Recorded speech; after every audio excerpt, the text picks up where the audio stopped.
As we wrap up today's call, mate, all I want to do is just kind of recap on a couple of areas around time. You know, I know you've mentioned the next 7 to 10 days pretty busy.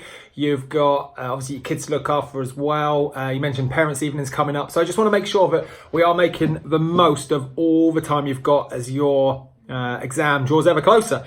So the 3 points, I've already mentioned these three already, but just try and make good use of the time you've got. You know, you've got a decent commute to and from work. You can play the MP3s in the car there.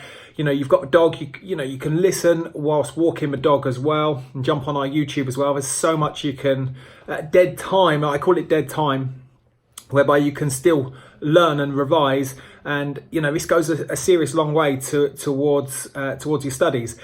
Even down to, I know I've already called you out on this one. You don't like washing up, but you could put your, you know, the revision boot camp on whilst washing up as well. So there's dead time.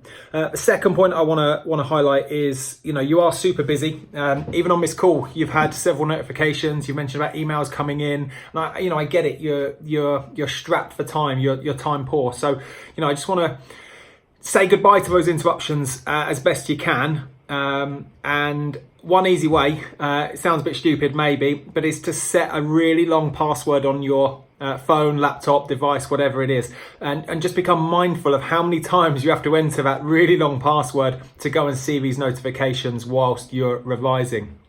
You know, let's face it, some of the topics, they're not all that interesting when it comes to anatomy and physiology. That's not the main reason why you got enrolled on the course in the first place, but it is something you've got to do to pass. So to avoid those interruptions, those disruptions from your phone whilst revising, set a really long password, okay? 10, 12, 15 digits, and just become mindful of that. And then the final point before you go, we log off, as I know you got to go very shortly, is to create that rough schedule every week. So you got the revision weekly planner inside your bootcamp.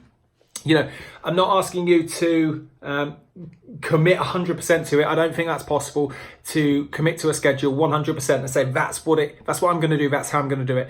But it does give you some clarity, and it does give you a framework to work by. So if you know you're going to do module 1 on a Wednesday, and you're going to set time aside for Friday afternoon, whatever, or a certain lunch point, you know that at least if it's in the diary, you're less likely to double book yourself. So there's my 3 areas to get going on.